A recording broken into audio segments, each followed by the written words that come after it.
Welcome into another episode of the Autzen Audibles podcast. Erik Skopil on this show, along with Jackson Moore. You guys probably know what that means. It means it's time to talk a little Oregon football recruiting with our recruiting analyst over at DuckTerritory, Jackson Moore. Jackson, you ready to dive into some of this? It's probably been too long since you've been on here to give an update.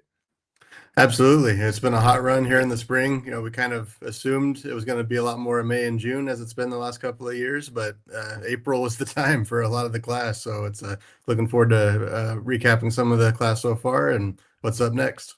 Well, let's start here with kind of the status for this class. A day or two removed from the latest commitment from Cameron Wagner, offensive lineman from Illinois. We're going to dive through each of these commitments that have taken place, all about, gosh, close to 10 of them over the last couple of months. But I just want to start, I thought maybe here, Jackson, with 13 players in this class, currently ranked 8th nationally, among the best in the Big Ten, obviously. Kind of where you normally find Oregon during the cycle, in the top 10 somewhere.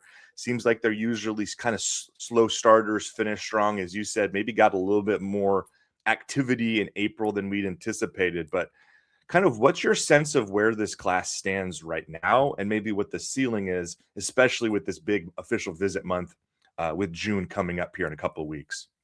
Yeah, the expectation, I think, you've been top five a couple of years in a row and you want to keep that rolling. And I think they've got the core of the class to make that happen.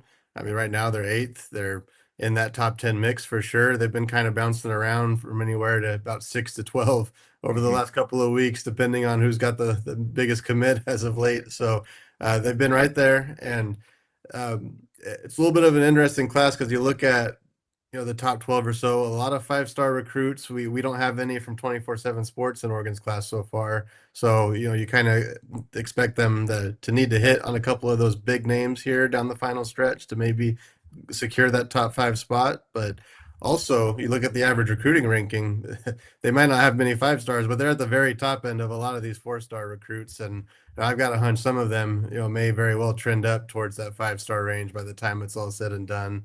I know there's a lot of different opinions on Will Minsell, a quarterback, and he might very well be one of those guys. So uh, definitely they're on the right track. If they keep landing the type of players that they have been, I think they're pretty securely in the top 10. And if they can hit on a couple of those special recruits, they could very well be in that top 5, maybe a little higher if they do hit on the right guys.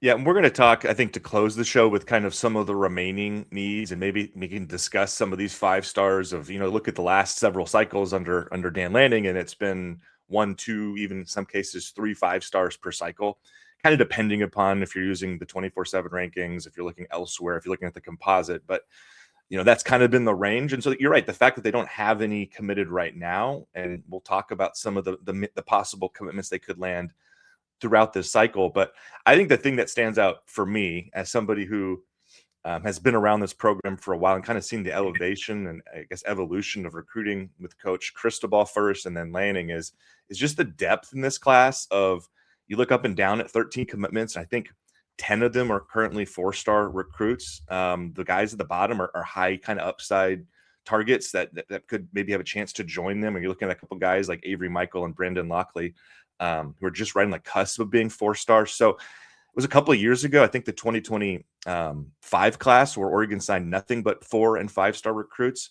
We'll see if that's the case again in 2027. I'm not sure it will be, but it certainly feels like just the depth of talent here when you touch on all these different position groups really stands out.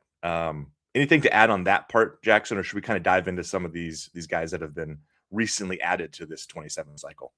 I think that's a good way to put it because you look at several positions. You look at the O line now that they're up to 3 from 1 over the last week. If that's the class, it's pretty solid. But it also feels like one big addition to put them over the top would go, put more Oregon in the type of class they're used to seeing. Same thing, D line, a really good class right now. If that was it, you'd feel pretty good about it. But there's Yeah. also 2 or 3 more around in that top 50 range that they're running for here at the end of the summer cycle here coming up to official visit time. Also defensive backs. They've got, again, a very nice class, 3 4-star defensive backs so far, but a couple of those really elite ones still up for grabs. So we'll see kind of if they're able to get over the top on a couple of these units down the stretch. We're actually gonna do this breakdown of recent kind of April-May commits by position group, and it makes sense to start, I think, with where the most activity has been recently, and that's offensive line. Adding Gus Corsair, a four-star interior lineman, maybe projects as a center. Jackson. We can talk about that in a second. That's a position where I don't know if we know necessarily what the future is going to look like long term. We know what it looks like this year, but there's still questions. That was a big addition, took place about a week ago. And then over on Monday, Cameron Wagner, a big time offensive tackle, 6'6, 300 from Illinois, also commits to Oregon. Let's talk about both of these guys, Jackson, just kind of the fits with Oregon, but also maybe what took place to help Oregon get these done. Because they're pulling a kid from Kansas in Corsair's case and a kid from Illinois in Wagner's case. Yeah, Coursera comes in first, and I just talked to Avery Michael not that long ago. Said, "Are you asking any other recruits? Are you trying to get any more offensive linemen in particular in?" And he said, "Gus Corsair is the guy I want. I want him at center on the interior line." And what do you know? He was the next O-line commit. So I know they've been pushing for him, and there's photos of Corsair and Michael on their visit together, and there's definitely a difference in size. Corsair is listed at 6'2", and that's probably that's high as it's going to get. So probably looking more at a center position for him. Maybe a guard. You watch his film, and just the run blocking is special. His movement, his ability to get around. It's just you can only fit so many spots probably at his frame, but he's got the football IQ to be a center as well. So he's a guy I think is already excited about on in his zone, and I just think the combination of both the staff and even the own class with Avery Michael putting a lot of work into here helped get that one done. And then Cameron Wagner as well. I think he had a top four. He had some other schools like Illinois and Notre Dame, Wisconsin closer to home in his mix, but I think the Ducks were in a good place for a couple of months here, and I think they really made a big impression on his first visit and kind of sealed it up with the second one. Also watching his film, a very interesting run blocker at tackle. Definitely Mm-hmm. his strength. He moves around incredibly well for a guy of his size, 6'6", 300. I mean, he's got an obvious tackle body, but he pulls and run blocks so well. You almost wonder if maybe he could be an interior guy if he fills out in the right way. But you can just imagine if they're running the ball and they got Wagner and Corsair in the lineup here in a couple of years, it could be a lot of movement and a lot of things that are going to be difficult to defend. So excited about that group. And then you've got Avery Michael, who is long committed, I really like his pass protection, and he's only gotten better. I think he's maybe even a little underrated right now. I think he's got a higher ceiling probably than what the rankings say. So a good blend. And again, if they can maybe get one more big old lineman here, it's a heck of a class. Yeah, and back to Wagner for a second. Oregon probably gets its tackles out in space more than just about anybody, at least in the Big Ten that I've seen. Just it's built into their scheme. A lot of pulling, like you mentioned. I do wonder if maybe that was an attractive piece with this. Of this is a kind of a guy who fits some of the schematic things Oregon likes to do. So that's an interesting kind of tip off as we'll wait, I'm guessing, at least a couple of years before we really see him in the lineup. But be kind of interesting to see if he's maybe at right tackle and utilized. Harkey was good there, but I thought in particular a couple of years before with the Johnny Cornelius, there was some pretty special stuff you saw in the open field there. So interesting group developing here, and I'm in agreement. We'll touch on kind of needs by position as we close the show, but it feels like there's maybe more work to do here. A position where I don't imagine there's more work to do is quarterback. Obviously, big time to get a kid committed in the month of April. Took place, I think, a few days before the spring game. Will Menzel joins the group, and it's interesting, Jackson. You mentioned maybe he elevates himself to a 5-star. The recruiting rankings for him from different websites are all over the place. Not to make this a compare and contrast exercise, but like there are places in the country where this is a 5-star, borderline the best quarterback prospect in the country. We are a little bit lower over at 24/7 Sports currently. I think he's 8th in the country at quarterback, just inside the top 100 at 89.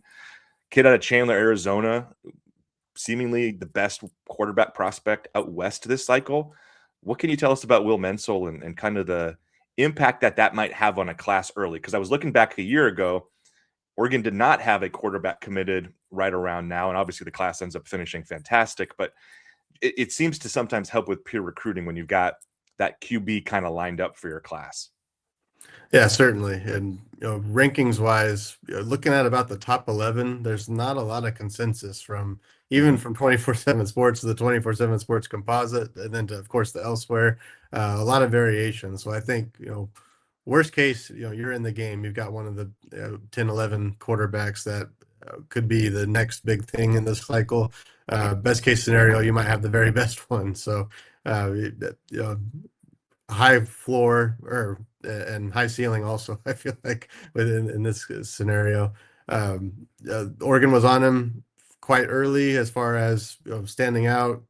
Got that offer in late November last season on a game visit. Had him. It seemed like right in their sights late January, early February. Got a little bit exciting there for about a month or two. A little bit of fireworks, some other targets, some other schools, and eventually it got done. Got to see him in Vegas at the Battle 7-on-7 event, and he had the Oregon gear on him then and looked quite the part there. He's got a nice arm, throws a deep ball very well, which was something that kind of made him stand out in the 7-on-7 setting. Um, I think you look at just the stats and the film and I mean, he runs the ball quite successfully as well. It's just not something that maybe in certain settings you would expect from him, but he does have that element too. So excited to see how much of that translates. At the very least, he's going to be able to move around in the backfield and maybe present a threat there. Just very strong across the board, and I'm very curious to see, as we get closer to Elite 11 finals, if the picture becomes a little more clear of who's 1, 2, 3, 4 in this class and so on. And the positive thing here for Menzel from a developmental perspective is there's no pressure to come in and be the guy right away. Oregon is, I think, recruited quarterback and set itself up for the short term and the long term about as well as anybody. Where you've got Raiola waiting for 27, you expect to be the guy at least in 27, maybe in 28. Keely Smith Jr. is that developmental prospect. Menzel has a chance, I think, to be in the picture early, but it doesn't feel like a situation where you're relying on him first year, maybe even second or third year to be the guy. So I think that's a good runway for somebody who I think has a chance to be really an impactful player, potentially somebody who can kind of turn the corner for this program here. But it doesn't have to be immediately, which is always a positive, I think, when you look at quarterback prospects. And I think this class was interesting timing just because you had just lost Bryson Beaver, and then also, as mentioned, there's not an immediate need at the position, so that can be a tough sell. I know a lot of quarterbacks in this class cited, they want to go to the NFL, and they show up to Oregon for a visit, and they get to hang out with Dante Moore and Dylan Raiola all day long. I mean, that's been a really attractive thing, but also to map out where you see yourself getting on the field could be a challenge. I think for Menzel, he was very adamant. He didn't really like the whole recruiting process and he just wanted to get it done. So I think you can feel pretty secure. You've got a guy that's not going to defect and is going to be willing to, he knows what he's getting himself into and is going to be ready to get developed once he gets here. And let's turn over to the defensive side of the ball for a couple positions that were improved upon in the months of April and May. And let's start with defensive back here. Samaj Stanford, borderline 5-star safety from the state of Oklahoma, currently the headliner in this class from a recruiting ranking perspective. Again, about a top 50 prospect. He committed kind of right around the spring game as well. I think we're similar time as Menzel, if I recall correctly. A. King Hall, big time corner, one of the top players in the state of Alabama. That was big. And then a prospect that I feel like I've been hearing about since I took the job. I know I've been doing this for like 10 years at DuckTerritory, excuse me. So that's a bit of a hyperbole, but Josiah Molden, who it seems like has just been in the picture for way too long to not already have started his college career. He joined the Ducks as well in April, a legacy recruit. Folks will remember his dad, Alex Molden. Also probably remember his brother Elijah, who ended up at Washington.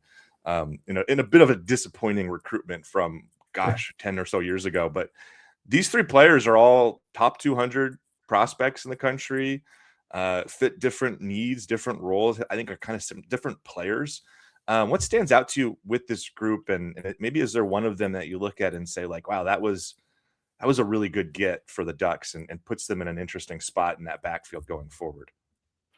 Yeah, I think, you talk about since you got your job quite some time ago, I haven't been on this beat very long, but when I did, Josiah Molden was the guy. Like, you got to talk to him first. Mm-hmm. This is a recruit you need to know. So he's one of the targets that has been on Oregon's board that I've at least had the best connection with, known the longest. And um, when the first thing he got across the his point across when I talked to him the very first time was that just because I'm from Oregon, just because I'm a legacy, doesn't mean I'm going to be a Duck. I'm going to go to the best place that's the best fit for me. That makes the most sense. And when you take those factors out, and you've got Ohio State and Washington, a bunch of options, it becomes a little more of a different proposition, different odds than when you're factoring in a guy that's a legacy recruit and an in-state prospect. Obviously, it didn't hurt, and eventually the Ducks got across the finish line here. But I think it just shows they had to do a little bit more than just keeping a guy home, and also it shows just how healthy I think the program is, that a guy like that wants to be here and continue that legacy and be a part of that program. So I think that was a big commitment for a lot of reasons. Um, I think Samaj Stanford's a guy. A lot of times I talk to recruits and I feel like I've got a pretty good feel. And I talked to Stanford back in February, also in Vegas, and he just felt like Oregon was in the mix, but it might be tough for the Ducks to actually land it. And even about a week before his commitment, it seemed like it was pretty heavily leaning towards Texas. Even in the moments as he gave his announcement, I believe he said, Georgia is my dream school, but I'm going to Oregon. So it felt like that might be one of the most critical commitments as far as recruiting efforts go, because they were able to change the script here in the last week before he ended up making his decision. And he's, by 24/7 Sports, the number one ranked Duck commit in the whole class right now. So just a massive effort to get him. Man, he's not the tallest or the rangiest athlete, but he is incredibly, like, pound for pound, very impressive, very quick, very physical. He's got plenty of highlights with the ball in his hand. He's also very hits like a train when he gets to the point of impact on some of those passes downfield. So very excited about him. And King Hall as well. Maybe not one of the most talked about defensive backs that has been on Oregon's board for most of the cycle, but a very big commitment. Shows what the Ducks have been doing in Alabama. They've got a lot of love going for that pipeline that seems to be developing right now. And I think he's got some nickelback flexibility too. I think there's some of that in this defensive back class from a couple of guys. And again, when you've got a couple of 5 stars still on the board, this defensive back class could still get even better. I'm happy you kind of brought up the state of Alabama. It's just pretty remarkable what Oregon has achieved with Coach Lanning here in terms of national recruiting. Because if you just pull up the recruiting class here, it's top players from Oklahoma, number 2 player who we're about to talk about in a second here is from North Carolina. You got Menzel from Arizona, kid from Dallas, Texas area. You got 2 more kids from Alabama. You've got, it's just incredibly diverse. And I think a lot of it, it's just that these are transplant coaches to a certain degree, right? These are guys who grew up, like Chris Hampton. He's not a West Coast guy. He's a Southeastern guy. And the fact that he's got those connections at programs down there, whether it be Broken Arrow in Oklahoma or in Dothan, Alabama, like those are relationships that schools out West just don't really typically have.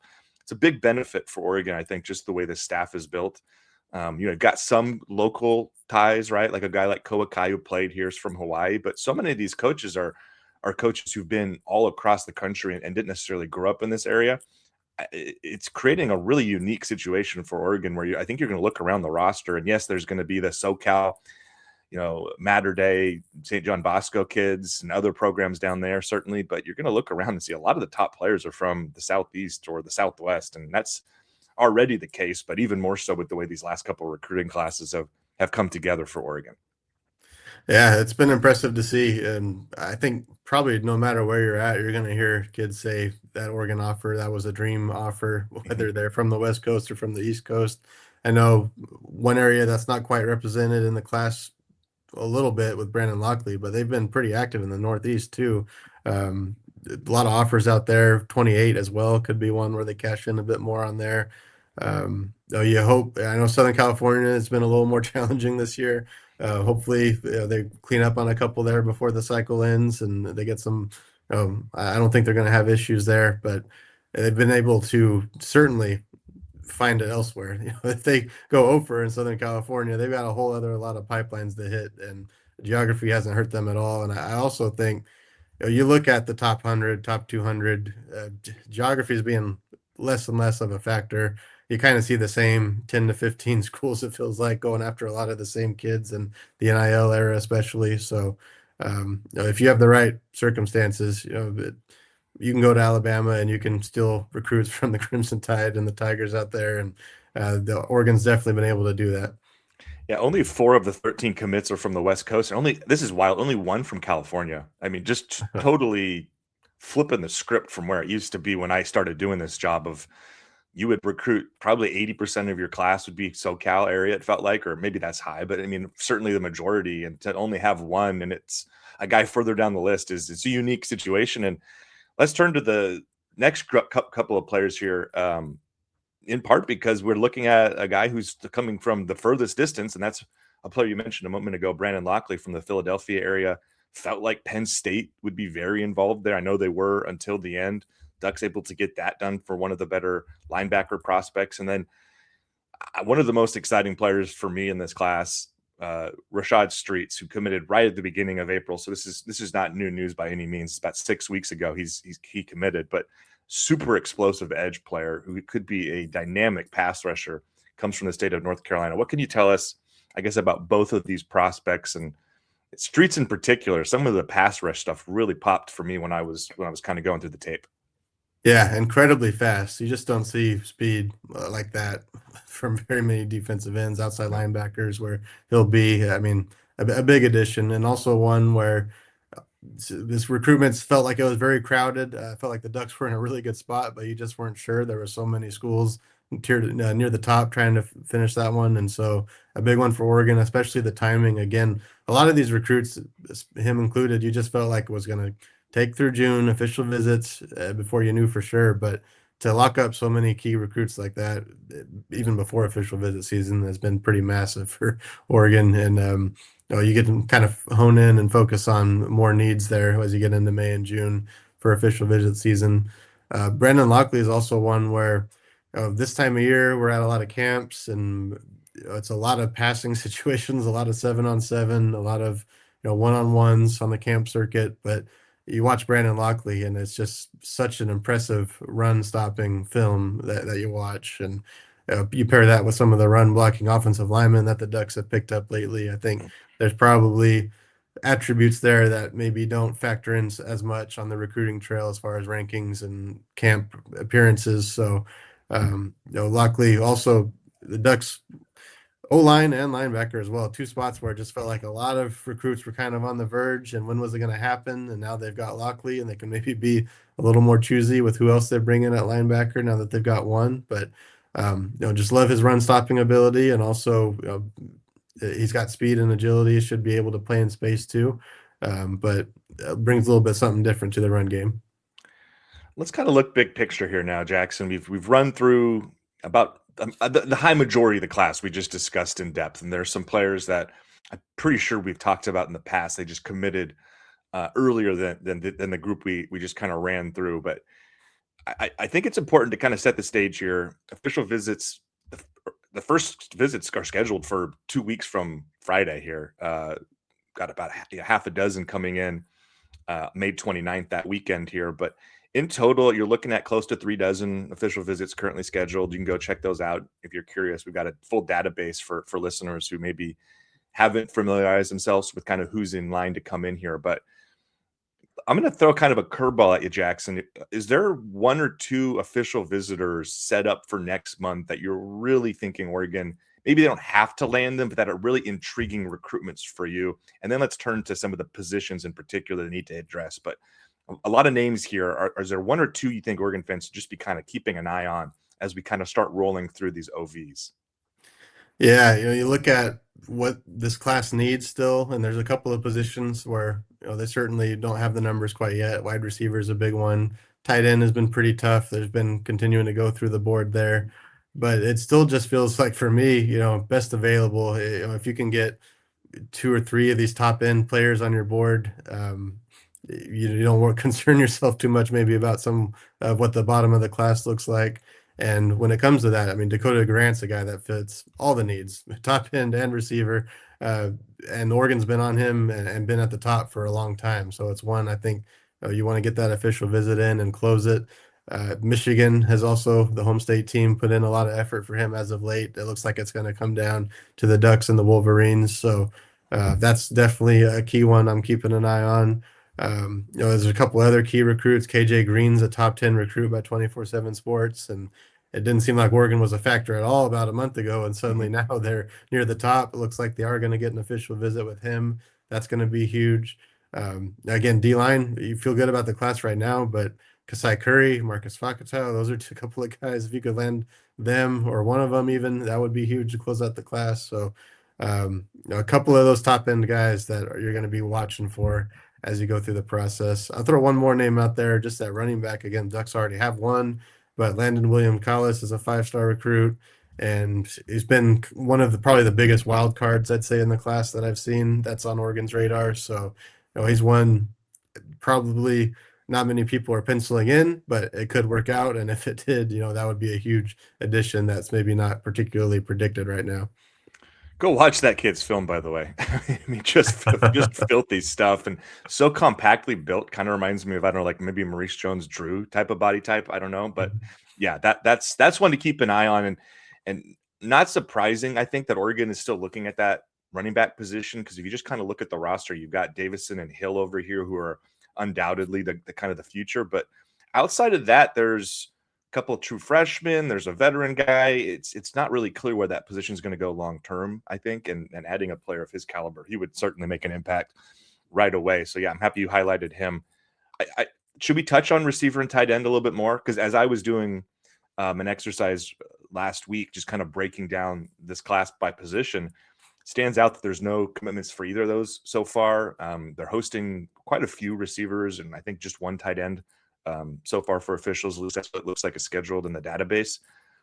What's your kind of sense there? These are positions that Oregon has been absolutely loaded at, and frankly, like if they kind of quote unquote miss at one of these spots, I don't think there's not too much of an issue short term, right? Just because of the classes that they've stacked with 5-star receivers. Like Oregon's had 4 straight classes with one 5-star receiver, just landed a borderline 5-star tight end and added another kid, and Olesh, who's was in that conversation. So they're in great situations on the roster for those spots. But what are you kind of making for where they're at in 27 and what direction that might go?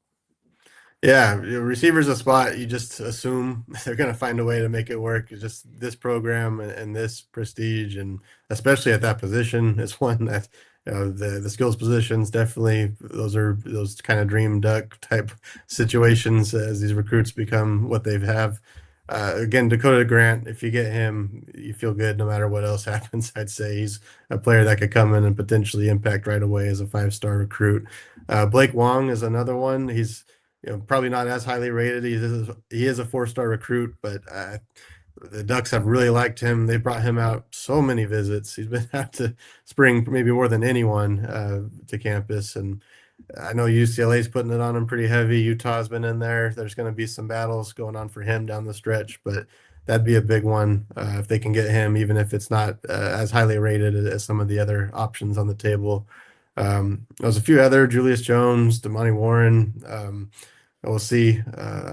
Again, a lot of the receivers on the board have been probably the Ducks haven't been first, but they've been in the top 3 or 4. So we'll see if maybe they turn a corner with some of them. I think tight end's probably the more pressing position.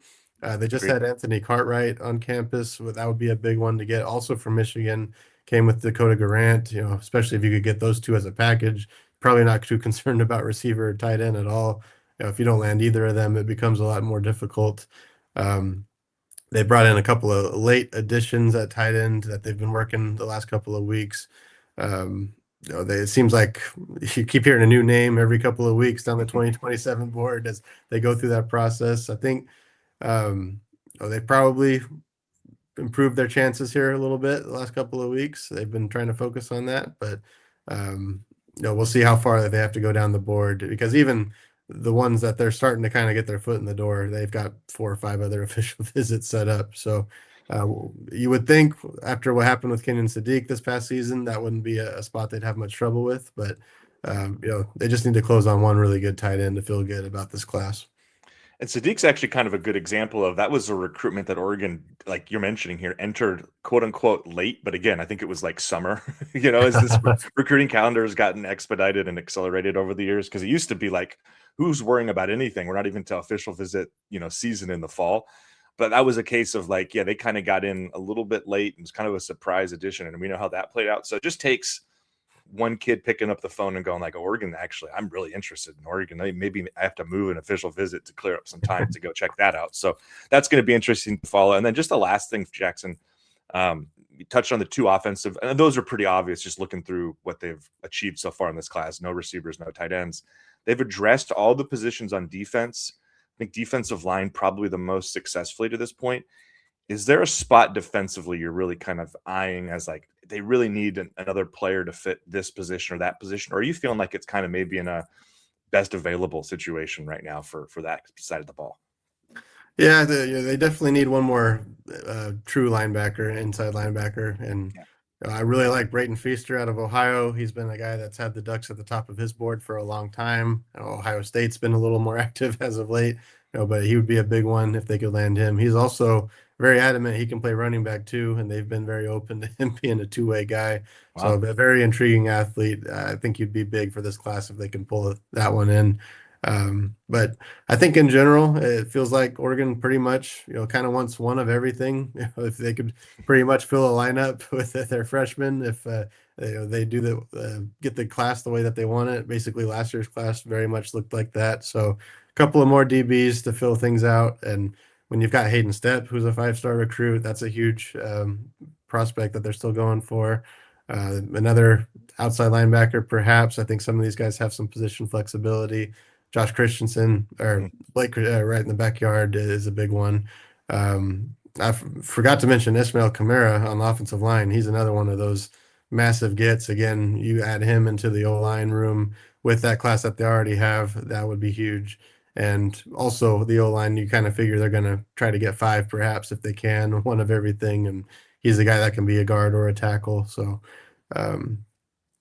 a lot still up for grabs, even though it feels like the space in the class is dwindling at this point. Kamara was here for the spring game, and I happened to walk by him, and I thought from behind, I thought he was one of the alumni. I mean, he's just an absolutely gargantuan young man. Yeah, I'm happy you mentioned him before we wrap this up, because that's a name for sure to know, a top 25, borderline 5-star once all of these classes kind of the rankings get settled, I guess. Going to have a lot of coverage over on DuckTerritory.com in the coming weeks. And then obviously once, end of May hits and you get these recruiting weekends, those are going to be jam-packed full of coverage here from Jackson and the rest of us over at Duck Territory. For Jackson Moore, this is Erik Skopil signing off from another episode of the Autzen Audibles podcast. Talk to you later, folks.